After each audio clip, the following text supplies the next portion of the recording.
I'm kind of pitching myself here as somebody who's an experienced investor, but always, I'm definitely new to this business as well. I just want to speak about this product and just how much, it has really helped me, propel myself, get better with talking with sellers, actually be able to close a deal. My strategies right now have been primarily direct mail, cold calling, and cold texting. And I've found a lot of success with Real Estate IQ, especially being able to get in front of customers, have engaging conversations. And of course, I'm hoping to use all of that to build my own business and eventually retire off. Excited to be here, and I want to say a big thank you to Real Estate IQ. They have the absolute top leads in the industry and just make investing effortless for all of us as real estate investors here in Texas and obviously everywhere else that they're focused. And I'm proud to be associated with Real Estate IQ. Love what you guys do and love how you all help investors so that we can focus on the thing that makes us the most money, which is the job of real estate investing. I wanted to jump on this morning and give a shout out to Real Estate IQ. I began my journey with them a few years ago, just using some of the more basic products, the off-market leads. And since then, growing and visiting and talking with not only Steve, but other people who are involved with Real Estate IQ, I've had the opportunity to actually not only be a client, but I also became an investor with them. And that is one of the beauties of being able to be part of Real Estate IQ, is it gives you the opportunity to grow as an investor, especially in real estate.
Okay, everybody, let's get started. Let's see. So I have a new setup here, and I just want to make sure everyone can hear me.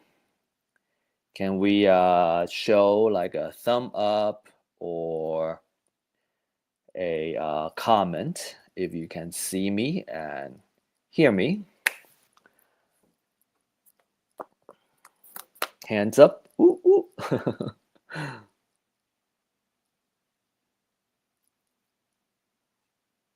Want to see we are all live here.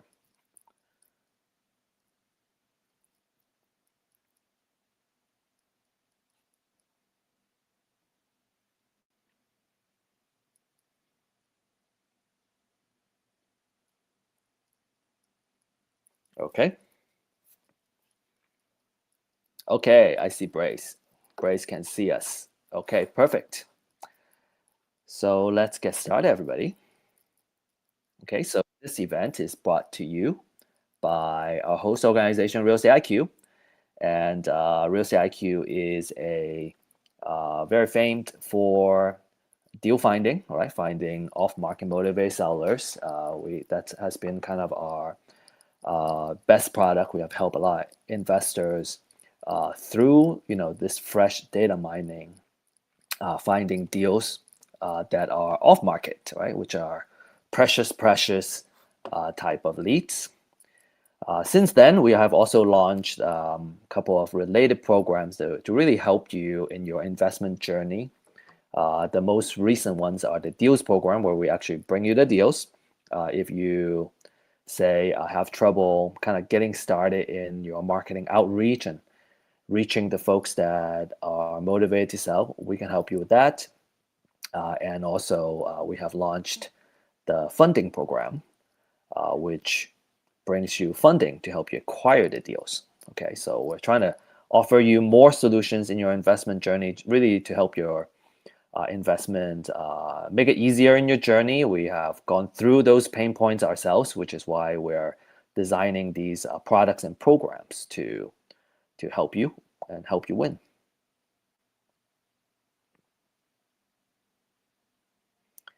A couple of success stories here. Justin got a thriving deal in Texas, right? Just 5 to 6 months in, and we generally say about 3 to 6 months is the time it takes to kind of really warm up your market and really warm up your marketing. Ismail is a wholesaler.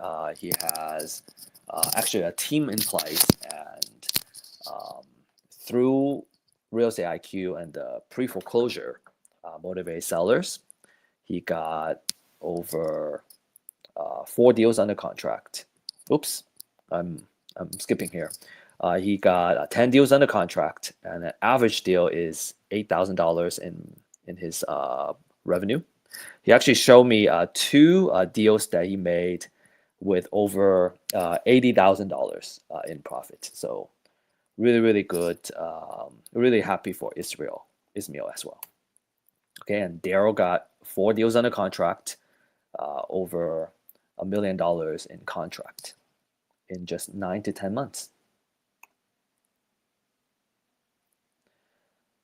And disclaimer for our content today, all the information we present here is for educational purposes only, and we don't offer any investment, financial, or legal advice. You should always do your due diligence when you analyze the deals. We're going to have some deals that we're going to be presenting here. We got a couple of featured deals, and our recommendation is always do your due diligence before you make any investment decisions.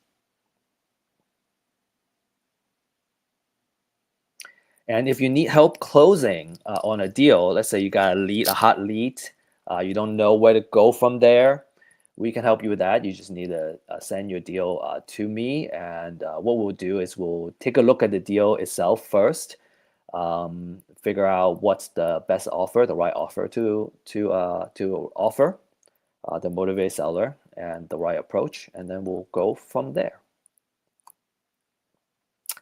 Today we have really awesome speakers with decades of experience, so you're in for a treat. And this is our agenda. We just finished our welcome and intro. We're gonna talk a little bit about market updates, and instead of case studies today, we're gonna kind of talk about the progress of some of the deals, and we'll have Tamla come up here and share where we are, and a couple of, and also what's on her mind. And then we'll have our feature topics and our deal pitches. Let's see. I also wanted to bring up something. So we're ready for the market update. So give me 1 second here.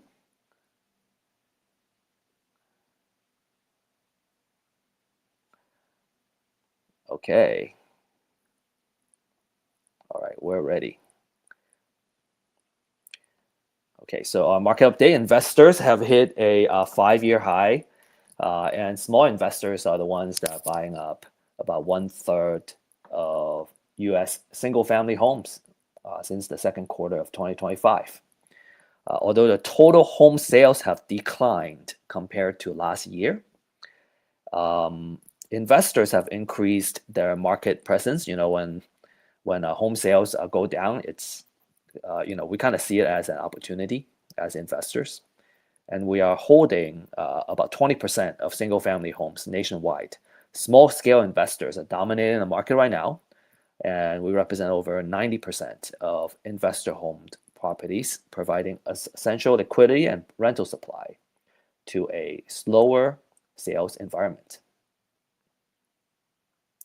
And again, if you have comments or questions, throughout this, we want to encourage you to use the comments section to ask your questions. We'll bring up your questions as we go on here.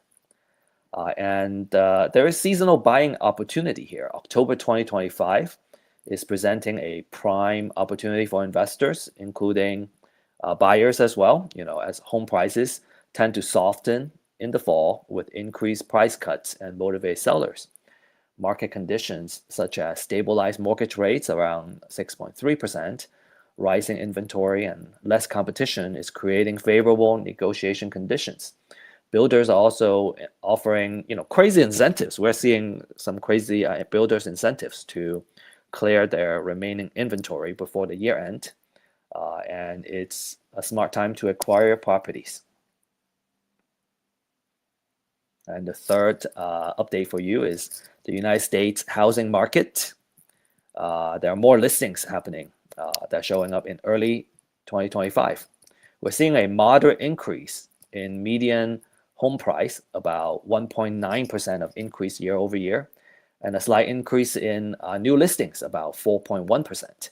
Months of inventory is going up to about 4.5 months, suggesting a balanced market, shifting slightly from seller dominance. Despite this, pending home sales have fallen 1.2%, reflecting buyer hesitation because of the economic uncertainty, but mortgage payments are notably lower than earlier in the year, easing affordability pressures. One interesting thing I heard from a realtor friend that I spoke with recently, and I don't have the sources to cite, is that they're looking at FHA borrowers, and they're saying that about a quarter of these FHA mortgages are at risk of default. And so they're starting to see an increase in short sale. Tamla, we were talking about short sale just a couple of weeks ago, and we've been talking about short sales in our private conversations as well. They're saying that the lenders are, in general, they don't want to lower their asking price yet, for short sales, but they're seeing the pending kind of looming increase of these FHA loans at risk of default, right? At risk of foreclosure.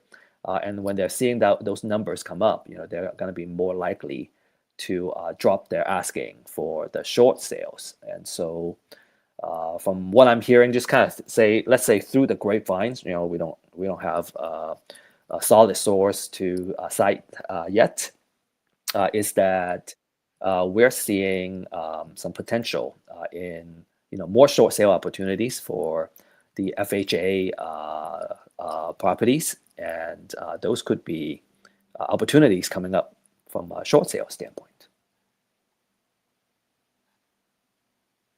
So okay, next I'm gonna invite Tamla up here to share some deals progress with us. Tamla, can you hear me? I can hear you. Good morning, everyone. I hope everyone's had a great week. We are having a great week. I'm actually here. I just left Tulsa yesterday, Oklahoma, and I'm in Arkansas now, just looking at the real estate, studying the real estate market, local real estate market here. It's very interesting. It is. The houses look different here. Yes, they do. Very, very different. Different market altogether. So, well, let's get into what's going on over at Navasota Street. We have had this property cleaned up, totally and completely cleaned up. The trees, hang on a second here. I've got something that came up on my screen. The dead trees are gone. The trees that needed to come down, they're gone. The foundation is starting to be repaired today. The foundation people are there as we speak right now. They will be finished up today. They are going through the, can everyone see the garage where it looks like a garage? Mm-hmm. That they're having to go through the floor there to make some foundation repairs there. That is not a garage. That is actually a bedroom. The previous owner had closed that into a bedroom, and we're going to leave it as a bedroom because this is going to be a rental property. Of course, when we finish with it, it will look much better than what it looks like now. The exterior of the house, if you'll go around the front porch and around the that window that you can see there, and then around the corner, they're going to be putting some piers in there and leveling up the house, but they're going from the outside of that house into it.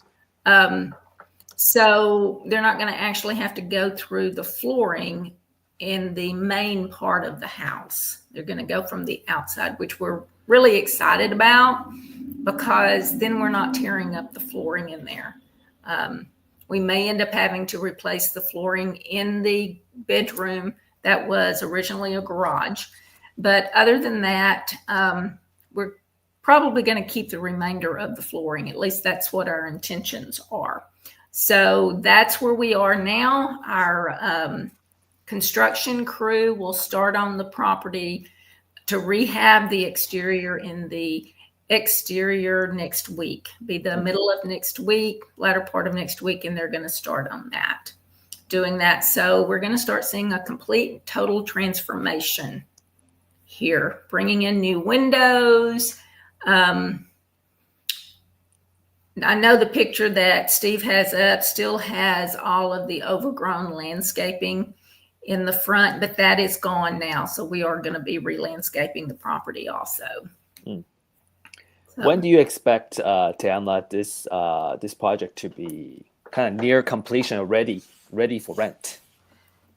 I think that it will be ready to rent probably by, I'm going to say, the middle of December, and I'm giving some little extra time here.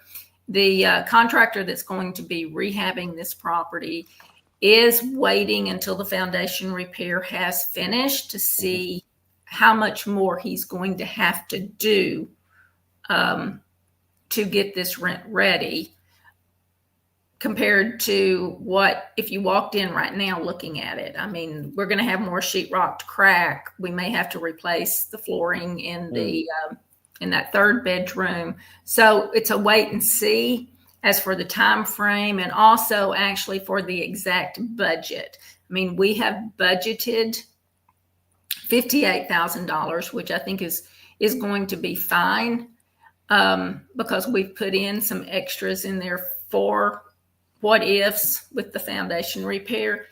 But until the foundation company is finished, we won't really have a more specific number of days or budget. Cool. Awesome. So that would make it, kind of like a 3-month project to get ready if we're kind of on track. Yes, to be on track. And I would like to say that it would take less time, but in reality, I've never had one finished up earlier than 3 months. It's usually contractor delay or material delay. There's usually some reason that there's a little bit of a backup. So always give yourself more time. Yeah, absolutely. That's exciting. If you okay. finish early, great. Okay, now let's talk a little bit about this. One of the things that I wanted to discuss with you today is when everything's going great, and then all of a sudden something happens, and it's like, okay, great. Now what do I do? So, little background on this house. We purchased this house and we saw the ability for this to be turned into a duplex with a 2-1 on one side and a 1-1 on the other side. We have the 2-1 already rented fast. We closed on this and we got a tenant within 2 weeks. They've already moved in and they've already started experiencing some plumbing problems. So we've run into some uh-ohs. Now we had the plumber over there. Plumber fixed the plumbing problem, but he also showed us what could possibly be causing the problem, and that may be something that we need to look into repairing in the future. We have our contractors working on the 1-1 now, and we've run into the same plumbing problems. So we could go, oh gosh, what am I going to do now? I didn't expect this. I didn't budget for this. So I don't know what to do. And you'll go through that. And then immediately you need to say, okay, I can either sit down and wait and not do anything, or I can go ahead and get this repaired, get it finished, and get tenants in there and let them start making me some money. And that is exactly what we are doing. Yes, we have run into some uh-ohs. And those uh-ohs are plumbing problems, because this is a property that we bought ready to go. It was a deal that had been rehabbed. It looked good. The walkthrough was good. There seemed to be no problems with it. But of course, when you have a family move in, plumbing problems aren't going to show up when you go to flush the commode once or twice. But when you have a family moving in that has kids and they're using the restroom quite often, that's when your plumbing problems are going to show up. They have shown up. The seller to this property did not do one thing that should have been done correctly. So this is an expense that we will be spending on this property to correct the plumbing in it. It's not terribly expensive, but we are probably going to be spending about another $1,000 on this property that we did not intend to spend to repair the plumbing the way that it needs to be done. And then we'll not have, hopefully, any more plumbing problems anymore. But the worst thing that can happen to tenants is that the toilet backs up in their property. They will really get upset about that. So it's something that you want to repair as soon as possible and move on. Recoup it over the next months in rent and move on. And like in this case, we're getting the 1-1 ready. We're going to make sure the plumbing works correctly on it, and we're going to lease this out. We've already had inquiries on it, so I don't think we'll have any problem leasing it, and we'll be able to recoup our funds over the next few months. And that's what our intentions are. And with any property that you're buying to flip or you're buying to rent, whether it's a property that needs no work if you're going to rent it, or one that you're going to go in and do a rehab on, or a rental rehab on and get it ready, more than likely you're always going to run into some what ifs. Budget that in your repairs, because there are things that you're not going to see or know about until you tear into something, or until a tenant moves in and there is problems, like with the plumbing and the toilet backs up. So budget it in. it's a learning process. Everything is a learning process.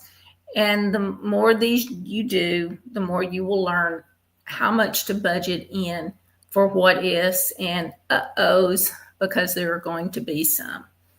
And make the repairs and go on. And I think just, I just want to bring up the, having some flexibility in, like, having some kind of liquidity or some kind of line of credit that we can tap into in this kind of situation. Just kind of like we don't anticipate it, but being able to tap into it is so valuable, when it comes to working on the projects, because you never know what's going to come up. And so, just kind of want to bring that up.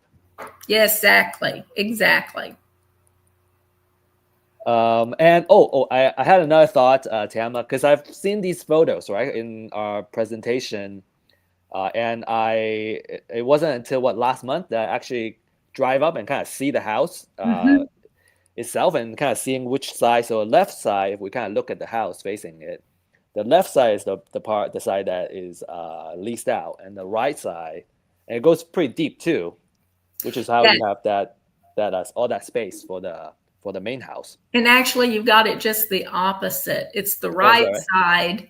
It's the right side of the walkway there that's leased out. The 1-1 is on the side. The second picture. Oh. Wait a minute. I can't. My eyes aren't what they used to be. Anyway, you see where the carport is. Yeah. Behind the carport is the 1-1. And there's a separate entrance in the very back. There's a privacy gate, and that's the entrance into the 1-1.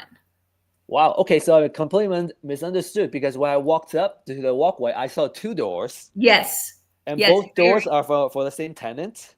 Yes. One of them goes into a storage room. Okay. The door to the right, when you walk into the front porch area, the door to the right is a storage room. Which confused me also the first time I looked at the property.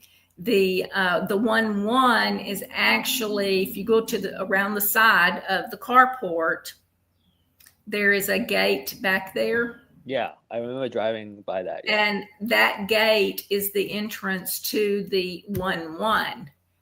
You go through that gate, and around the corner, there's a little walkway, and around the corner, there is a porch, and the front door for the 1-1 is there off the porch.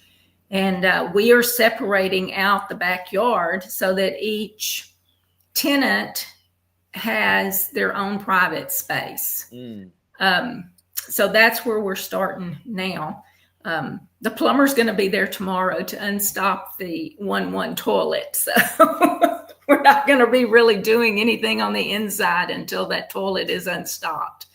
But it doesn't require a lot of work or preparation. The fence will make a huge difference, because it gives each tenant their own private yard space. And just to demonstrate that, my point was that you have to kind of go in there and put your eyes on it and kind of see it for yourself to have a better idea of, the sense of space and how everything is. Because a lot of times the pictures, may not be as detailed as it could be. And also, I think it's just kind of hard to visualize what the space feels like through two-dimensional pictures. Yes. It when this property was put on the market, I thought, oh wow, this is a duplex. There's two doors right here in the front. So one must go to one side and one must go to the other side. I was like totally shocked. I was like, okay, where does this door go? Where's that? Where am I seeing the pictures that are showing this other space over here? I don't see it. Well, I walked into the backyard, and there is where the door is to go into the other unit. So it was like, okay, I had to. my mind started thinking outside of the box as to what we could do with this property. And immediately the being able to turn it into 2 units came in. That's what I started thinking about. And then it was like, okay, how am I going to do this and how is it going to work for 2 different tenants? Mm-hmm. Yeah, fantastic. So I guess I was just thinking that it would be very interesting for folks that are kind of following and looking at these properties to be able to kind of put their eyes on it while we're working on it. Yeah.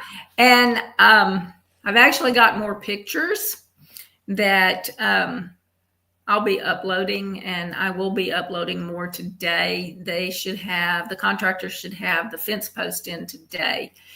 You'll be able to see the separation where we're going to separate the yard out. Of course, the bigger unit will get a bigger yard than the smaller unit. And you'll get to see, I'll kind of describe to you what we're doing and why we're doing it the way we're doing it. Mm-hmm. Yeah, it's a so pretty big stay tuned for next Thursday. I'll have Thursday. that available for you. Thank you. Fantastic. That's exciting. Thank you, Tamla. You're welcome. Y'all got any questions? Oh, yeah. If you have questions, feel free to ask. Tamla, my understanding is Tamla has to run a little bit before we end. So if you have questions, you better ask now. Ethan was asking, is there a reason these FHA loans are headed towards default? I can only share with you kind of what my guess is. We're kind of empirically seeing a lot of houses. We're talking to a lot of these motivated sellers, me personally, especially so. And I'm seeing a lot of folks that are upside down because they didn't put a lot of money down with an FHA loan. So there's not a lot of kind of skin in the game. There's one factor of that. There tends to be typically some kind of hardship. It's either a employment hardship or like a medical hardship that kind of caused them to not be able to make a payment. It probably has something to do with the economy side, some hardship from the economy side. And then there's also the fact that there's not a lot of equity in there. But true cost, I'm not sure. I can only share kind of with you from the folks that I've been talking to. As recently as just a couple of days ago, actually, I've talked to like 3-4 folks that are considering short sale because they're upside down. A lot of times the escrows are involved in that also. Taxes normally go up. Insurance normally goes up. And the escrows can increase a good bit. And you have to pay those. With an FHA loan, you have to pay those with your mortgage. And it can become harder. I'm also reading from an online forum that basically says if it's a new build, the first year of taxes was going to be much lower. And then the next year, because now the county and the city kind of caught up on the property value, they get surprised by the property taxes. Yes. Because of the new build. Yes. That happens more often than it should. Unfortunately. Cool. Okay, well, if you have more questions, feel free to shoot an email to us and we can address them in our next week's episode. Thank you, Tamla. Okay, next we have a really awesome topic. I'm going to welcome Mr. John Huang here, my partner at Real Estate IQ. Let's see. I'm using my laptop, so it's like I have very small screens to work with here, but I'm figuring it out. So we're gonna have a wealth building topic. John is gonna come up and really share with us. Last week we talked about how to use taxes to our advantage, and John has been an expert in finance and He has also years of experience kind of managing a big team as an executive. So he has lots of knowledge, great strategist, and I'm always learning something from John. So I took a lot of notes from last week too. So I'm sure you guys will pick up a lot today. So without further ado, John, the stage is yours. Yeah, Steve. Today I'm gonna delve into the One Big Beautiful Bill Act. There was a lot of a mystery around it regarding what is the impact, or why is it such a big deal, or such a pathetic deal, whatever. We have been influenced by the politicians, social medias, and a lot of naysayers and nonsenses. So why don't we just spend a little bit of time today? That's what my thinking with Steve is. We give you the facts, okay, and then you make a determination how it is affecting you, your business, your life, your heritage, and your families and the generations to come. Right? It's it it may not be as pretty as its name, big beautiful bill, but I'll tell you there are a lot of beautiful things in there. Right? So everything has the up and the downs and the left and right and in and outs. Everything has its both sides in order to compromise political rivals or whatever. So this bill also has some ticking bomb as well. So we're going to go through that very briefly. So it's going to be usually this will take about 2 hours. So I would crunch this into 30 minutes. So hopefully we can cover a good landscape of it. If there is any residual questions on your mind or specific question applicable to your kind of a situation, I would suggest you to talk to a qualified CPA, okay? Not just a tax return CPA. Those are not. I can train someone 3 months to do tax returns, and they don't need a CPA to do that. And most of the CPAs who does tax returns, that they don't really provide much of advices for your own situation. Okay, so what I mean is qualified CPA who does the tax planning, or talk to the attorneys. Okay, the tax attorneys, they're very useful. Of course, they're very expensive, very limited availability too. However, financial advisors as well. Like myself, I have multiple licenses, all that. I'm qualified to talk about the tax, but not the entirety. However, you can definitely get started with financial advisors, right?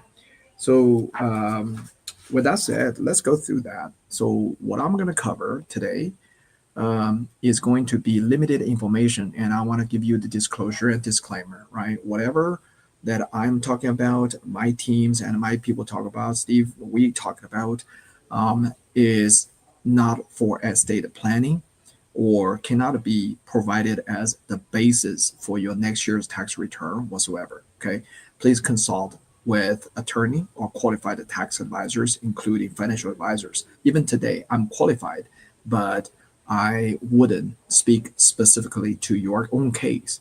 So when you have Q&As, and if it's too specific, I would probably have to skip it. All right. Okay, let's delve in. So One Big Beautiful Bill Act. Okay, so it's basically a extension of a tax cuts and the job acts. All right, not to be like too polarized or political on it. Do you know when this starts? When this really started? It actually started in 2016, my friends. Okay, whatever tax advantages we have gained in the last, whatever years, all came from 2016. All right. But whatever hurt, such as business tax from 19 to 21, right? You bet is after 2020. Okay. It's 2021. Right. So I just wanted you to have a kind of a mindset on, when the first term of President Trump, he actually implemented a lot of tax cuts and the job acts to benefit middle class and business owners, entrepreneurs. Okay. However, most of the acts and the terms, because of the congressional structure, a lot of the terms were temporary. Okay. So now you're going to see a lot of words such as extend. All right. So we're going to go through that. First of all, the tax rate from the 2016 will be extended, which is the lowest in U.S. history. Okay, compared to the debt ratio, lowest thanks to President Trump, right? And then the standard deduction with an increase. Okay, so standard deduction was going to, if Trump were not in office, they were going to reduce the standard deductions. It was already in the bill, House bill, okay, but it was stopped. And not only that, the standard deduction is increased this year, okay, and actually for an extended period of time. And then extended the mortgage interest deduction, okay, they were going to reduce it, but thank God, it's still $750,000, right? Also, the piece limitation. This is something that foreign to you. Don't worry about it. In a second, we're going to talk about it. And the personal exemption is repealed. Okay. The child tax credit is increased to $2,200. Okay. And AMT patches is extended. And people don't understand what that is. And in a second, if I got time, I'll talk about it. And also, 20% pass through 199A deduction is extended. Is it good? It's pretty good. Okay, it's good for business owners. And also creates up to a 1K charitable tax deduction if you take a standard deduction. Okay, so this is a huge. Yeah, $1,000. Who cares? But it's still $1,000. You can buy some Christmas gift for your families, right, Steve? So, but now, before, if you take a standard deductions, the charitable deductions wouldn't count if your income is so high, right? But now, you not only can have the tax deductions jointly of $2,000 standard, but if you actually put money in for the church, for charities, and up to $1,000, you can deduct it too. That's almost $1 to $2, pretty significant. Okay. As you can see, this is, I think we're returning to not a religious country, but we're returning to our Christianity. So, our faith, right? That's one of the prompt of having this tax deduction. The next thing is, the standard deduction is raised by a little amount. Okay, so for individual filing single is $750. So you can actually get free $750 back. Okay, for a family or married couple jointly is $1,500. Again, is it going to solve all the problems? No, but that's at least a 1 month of a rental fee, right? Or gas for half a year, right? So it's pretty decent. So the government is giving money back to you. The next thing is the temporary increase the standard deduction for age of 65 and older by $6,000. That's huge. Okay, for those who are retired, 65 and above, still in the work, right? Now they basically can pocket $6,000. However, this is a temporary because of the bipartisan, compromise. Okay, it's up to 2028. So the election in 2028 will matter a lot for retirees. You know how much of a retiree we have? 1/3 of the country is at 61-year-old and above. 1/3 of our country. That is 70 to 80. Million Americans. Okay, so 1/3 of us are actually, at the 65 and above. So it's going to create some deficit, but in the long term, if the elders have the money in the pocket they can spend, right, the economy will continue to fly. Next is limited itemized deduction to 35 cents on a dollar. Okay, so there is a limitation. The mega account. Some of you probably heard about it. Some people call it the Trump account for the newborn babies. Only this year and next year, which is also funny. But $1,000, right? So we're gonna see a birth rate booming, but hopefully for Americans, right? And then the auto loan interest deduction now is available. Okay, they understood that the cars are foreign made and so expensive. So the government, Trump's administration basically put in this motion that we need to, create some deductions for the auto loan, because the loan for auto loan is actually very expensive. It used to be like 1.5 to something, right, percent. Now it's 8%. It's crazy. 8% auto loan, right? Interest rate. So now they created this interest deduction, which is going to benefit a lot of the working class families. Another thing is the SALT limit is increases to $40,000. In a second, we're talking about that. No tax on tips and overtime. This is real, guys. This is real. All right. I just talked to someone today, a business owner, this morning. I told her, I said, it depends on how you structure your payment or salary to your employees, right? If you want to retain them, you want to give them a high salary, that's fine. But if I were you, I would actually pay them a base salary minimum, right? Good, acceptable, competitive, but actually be more competitive on the tips and allowances, right? Because those are non-tax as well. You help the working class. The last is the estate and the gift tax exempt. Now it increases to $15 million starting from next year. $15 million lifetime, by the way. This is a lifetime gifting from a family to family, right? So this is something you got to be aware. Okay, so hopefully this is kind of the overview. Let's just dive in a little bit. As I said, there are some in the One Big Beautiful Bill Acts. They call it the OBBBA, right? There are some items are permanent from 2016, the first term of Donald Trump. It was trying to, the other side was trying to overrun it, right? To increase, reduce, and all that. Now, in his second term, everything is, not everything, I'm sorry. Most of the tax reductions are permanent, okay? But we are going to take a look in the next few slides. What are going to be permanent? What are still going to be temporary because of the bipartisan, kind of a negotiation compromising, all right? So hopefully you take some notes because it's important. Okay, first of all, no tax on tips. This is a temporary. Okay, temporary. So if you decide to change your employees or contractors' compensation structure, be careful. Okay, it's temporary. It's only in Trump's term. Okay, it's only in Trump's term.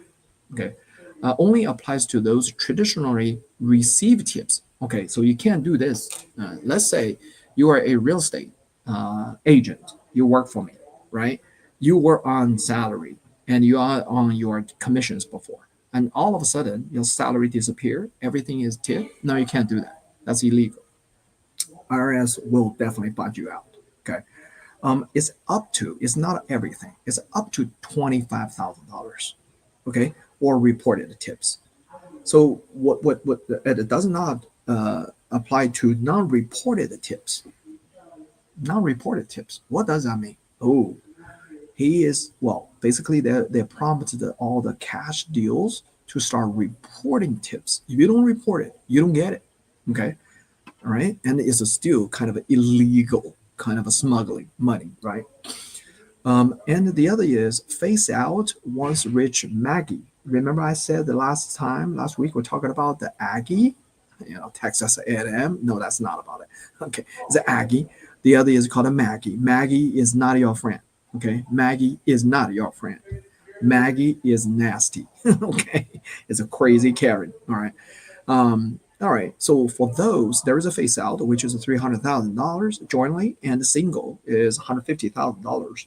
So if a waitress, kind of making money at $20,000 basic salary, and then get like $20,000 tip, it makes perfect sense. All these tips is tax free. Okay, that's a huge boost. And do you know that a nurse usually the base salary is about $50,000 to $60,000. Okay, and they overtime a lot. A lot of them overtime to $100,000 a year. Okay, yeah, over a weekend they can make $2,000 or $3,000 a nurse, registered nurse. So all these would be possibly subject to no tax. Okay. But in a second, I'll talk about it. Overtime. Okay. It's not a whole lot. Okay. Over time, basically, if a nurse usually make $100,000 yes, it's only up to $12,000 in overtime pay is tax exempt. Again, is temporary, only on Donald Trump's second term, 47th presidential term. Okay, senior deduction. Remember talking about a 65. Now you get a $60,000 deduction. Standard deduction is temporary. Okay, we just hope that we turn 65 this year, right? I mean, it doesn't happen. A lot of people are still 61, 62. Too bad. You're not going to be able to enjoy this, right? Because it will phase out in 2028. And hopefully, either JD Vance or, Rubio get elected, right? It was said, Charlie Kirk, but no chance. Hopefully Rubio or, Vance get into the office and continue these tax deductions, or the congressional elections next year can sustain it, right? Another thing is taxpayers itemize and take a standard deduction. Apply to whether you itemize or you take a standard deduction. So for people who are 65 and above, no matter what, you get this $60,000. Isn't that good? Hallelujah. This is awesome. Okay. Actually, if you're working or you already started taking Social Security, it doesn't matter. You get this $60,000. So basically, you are given $60,000 for 4 years for free. Times 4, that's a $24,000 in your pockets. Okay, that's huge, everyone. Okay, if phase out though, hold on.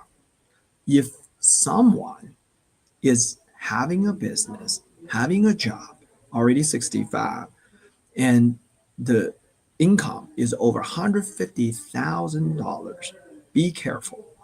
Okay, so this is where the problem is. And today I'm not going to cover it, but in the future, we can definitely do some comparisons. For those who have a couple of rental properties, it's fine. Okay, you're not going to have more than $100,000 income, maybe 50, right? However, for those who have, like one of my friends has 40 properties, right, all over the DFW metro area, she is selling them because she is turning 62 now. Okay, she's not going to be able to enjoy it, all these tax and all that. As a matter of fact, she has to pay a lot of tax. Okay, and she has been postponing her Social Security cash out, right, which is good, but she, in a second, we'll talk about Social Security. You're going to see her exposure, right? And cannot, exceed 60% on the income over that. Okay, so that's important. Yeah. And the other thing is totally wipe it out by time reach 175. So if it's 175,000 or $250,000 jointly, you don't have this $60,000 deductions individually, right? That's per individual. Okay, so who is this benefiting? Is this benefiting the rich, wealthy? No, hell no.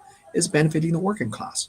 Okay, and example, if the family earns $200,000, okay, and then the deduction would be $3K because it's the 6% of the 50 excesses.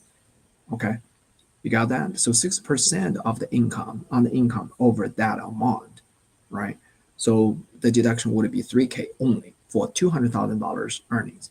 But if it's below that $150,000 jointly, then it's a $60,000 completely.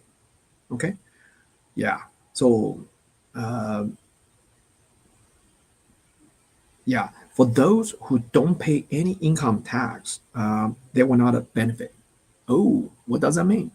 People who are on social benefit and all that, they're not going to get the $6,000 in the pockets. This is rewarding the working class. Okay, all right. Hopefully you benefit from that. Okay, so another little thing is funny one. It's called $1,000 Donald Trump account. Okay, so the pilot, so basically, is for children up to $18,000. You can put in there, similar to a IRA account for kids, right? Or something. It is not a deductible. okay? But it is tax deferred growth, right? Gains are going to be taxed as ordinary income, and a 10% penalty if it's not a qualified expenses. Okay, what does that mean? Subject to explanation. All right, so because this law is passed, but doesn't necessarily mean how to execute it is being clear. No, we don't know yet. And another, the pilot trauma account is $1,000 the government will give to you is between 2025 to 2028. Newborn must be a U.S. citizen. That's interesting. So it has to be born in the United States, right? Because right now, even illegals, if they're giving a birth to a child, is still a American citizen, right? It doesn't matter, right? How the kids are born, they're citizens. So, but they need to have a social security number, right? I mean, that's easy. Yeah. The next thing is the loan interest deduction. We're already talking about it. It will phase out in the 2028. Okay, up to $10,000. Okay, it's not unlimited, and also 20% for the income above. So basically, it's only benefiting the working class. Okay, middle class. And SALT is going to be up to $40,000. Okay, I'm not sure if everybody would understand what a SALT is, but this basically is a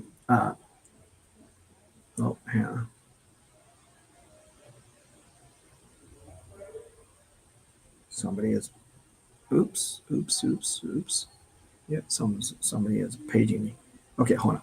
Okay, so basically this is a inflation adjustment. Okay, and basically is going to allow the properties. So basically, you pay the tax in the states, and then your tax will be exempted at the federal level. That's how it goes. Okay, so now it's increased to $40,000, which is huge, right? It's going to benefit those people who are in the high taxation states like California, Illinois, those places. Hey, it's going to win some tickets, right? Okay, next. So the tax rate, if so this is basically saying that if we didn't have the one big beautiful bill, you know what? If you were paying 22% tax rate, last week I talked about it, you will ended up have to pay 25%. But now, because the one big beautiful bill, we can maintain a lower level. Oh, I'm sorry. Let me back off a little bit. What I said last week was, if you are at 24% to 28% tax bracket, in fact, they were going to the tax bill was already drafted to increase 28% of tax bracket to 33. Okay, that was before 2024 election. So now, not only we're going to maintain 24%-ish, but only increase about a 4%, okay, instead of a 9%. You got it? This is huge. Standard deduction is also increased, okay? If sunset happened, then it's going to be reduced by half, okay? But now we're maintaining the standard deduction and also get $750 for single and $1,500 in the pockets for more. Okay, standard deductions. And itemized deduction is actually increased quite a bit. Okay, so you see the SALT, state and the local tax, right? So that is increased to 40 for the high tax area or regions. Mortgage, it didn't change much, which is good. They were going to limit it, okay? And then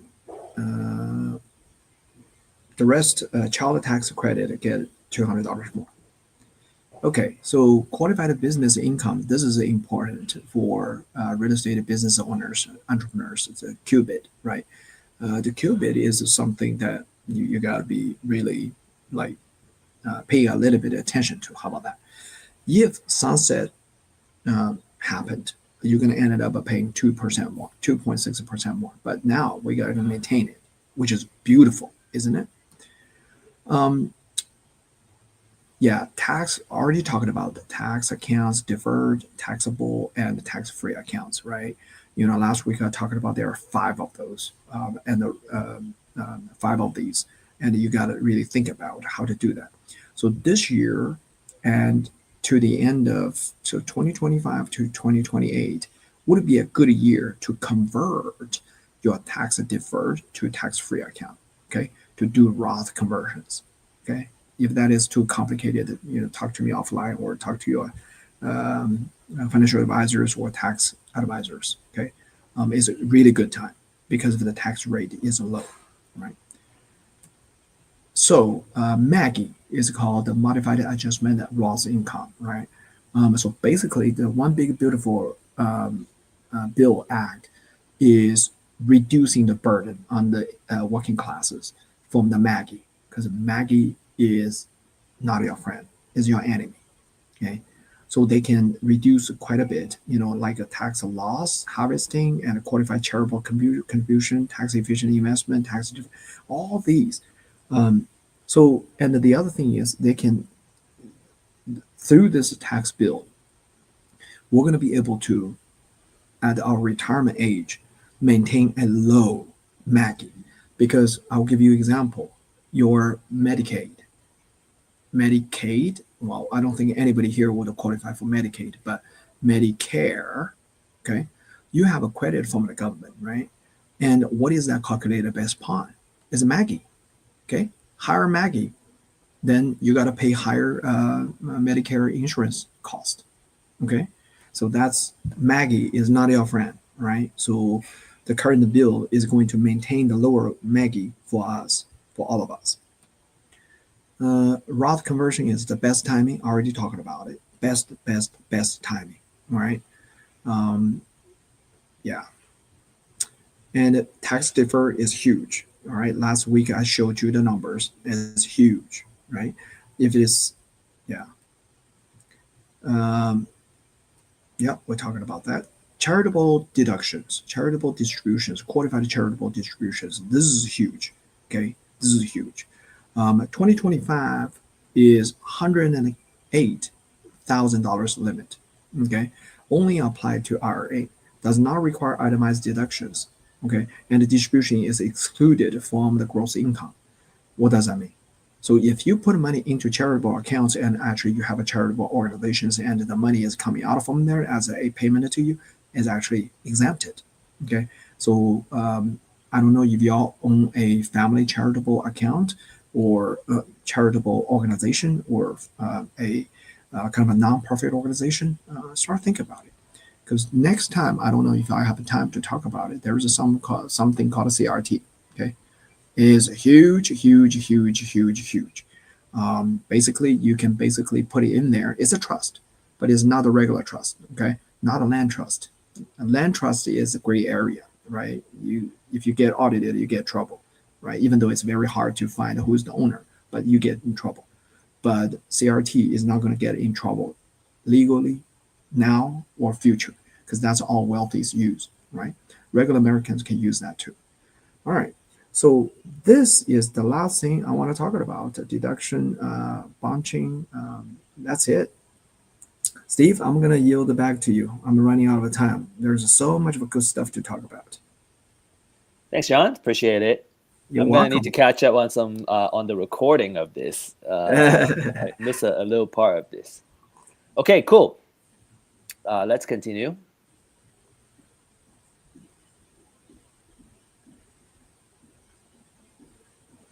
Okay, a couple of featured deals here. And maybe for now, just take a screenshot. We have 2 in Detroit. Okay. These are kind of closer to the downtown area, on the fringe of the gentrification, is my understanding. We have one in El Reno, in Oklahoma. And then this is in San Antonio. This one is rent ready. Okay, so hopefully you took a screenshot. If you got questions, feel free to reach out. And we have some upcoming deals as well that are coming up in different parts of Texas. So if you're actively looking for deals, we have a inventory now. We have a pipeline that these deals are going to be available. Okay, so we are starting to get interest on, there are two types. If you're just starting out, the question is, how can I get some one-on-one coaching or mentorship? So we're launching this Deal Accelerator program. Only 2 spots are available, and we're going to close the enrollment very soon. So if you're interested, you can scan that QR code and schedule a time, and we can talk about it. So, all of these are kind of designed in a way to really help you find success in accelerating your deals journey, right? The trainings, right? And really, it's about how to use the leads, the off-market motivated seller leads, to really get to the deals and really putting what we're talking about here into action, right? We already got some track records in the program. 10 months, already acquired 6 properties, and these are rental properties and they're cash flowing. I'm going to leave it up here for just a few more minutes for those interested in. You can either write down the bit.ly link or just kind of scan the QR code and save it. It basically leads you to a sign-up form for reserving a time to kind of talk about the details and if you have questions about these. Okay, again, only 2 spots available. The Tamla's time is limited. My time is limited, and so we thought to kind of really have a high quality program. We don't want to take on too many folks in this program, and so we can really give you the attention you need to be successful. Okay, the second one is for folks that are already actively making deals. You already have a track record of like closing deals, right? Let's say I make you an appointment. You talk to the motivated seller. There is a good percentage, right? You already know. Okay, well, every 2 deals, every 2 appointments, I can close 1. Every 3 appointments, I can close 1. Then this is the deal program for you. And what we're offering here is just just really setting it up so that you can go in and close the deals. So the most important, I think, the folks that are really interested are the appointments, right? The seller is wanting to sell. They want you to come and look at it, give them an offer. So it's kind of an assist, almost like a slam dunk or an alley-oop type of program. And obviously, we got deals as well, so you can participate in any deals inventory that we have available if you're interested in acquiring the deals. And then what we are finding is that folks at this stage of their investment journey, liquidity is very important. And so we also have a liquidity program available as well to really kind of set it up so that you're kind of financially in a healthy spot, so you can act on these opportunities. And again, these are elite programs. We only have 1 seat available per market, and we're going to close enrollment next Tuesday. We already got, I think, like 5 appointments already set up. There's only maybe 3 or 4 appointments left. So you want to make kind of reserve a time, scan that QR code, talk to us, and then we can see if it's a good mutual fit. These are our track records for the Deal Maker program. Very, very exciting, and we look forward to making more deals with you. Okay, one more QR code. If you still got your phone out, is you can scan this QR code and talk to our consultants. We have the elite programs where it's a little more selective, and you can also at the same time take advantage of these off-market motivated sellers and do the outreach. And in fact, any questions or any support you need in your investment journey, you can ask our consultants, and we can come up with something. We have a lot of resources. We have a lot of folks in our network that can provide the support that you need. So just feel free to reach out. upcoming events. And so just stay tuned, and just want to end this, everybody, with make sure you take action and take good actions. And we will see you next Thursday, with more actions taken, some due progress as well. And hopefully we'll also hear your story, and look forward to talking to you in person very soon. All right, John, appreciate you here, and everybody staying all the way till the end. And have a great week, have a great weekend, and we'll see y'all next week. Well, let me mention a little bit of thing, because our year-end last quarter promotion is up running right now for You're right. alpha market leads, okay, and also customized leads finding. Don't forget about taking advantage of it, and or refer some people to us. And if you do refer, we have a small token of referral fee for whatever they sign up with. But for you, you're going to have a huge discount, okay, because you're part of the whole study group, up to 50% off. All right, that's huge, and we have never seen any shop offer anything like this. And some of you may say, "Oh, the market is so good, and why you offer such a huge, steep discount?" Well, because we wanted to build alliances.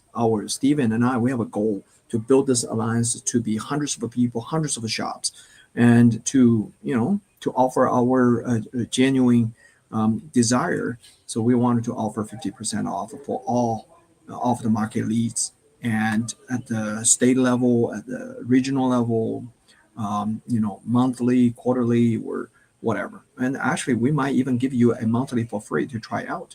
But anyway, just make sure you scan a barcode and reach out to us and talk to our consultants. They may be able to tailor that for you. All right. Awesome. Thanks, John.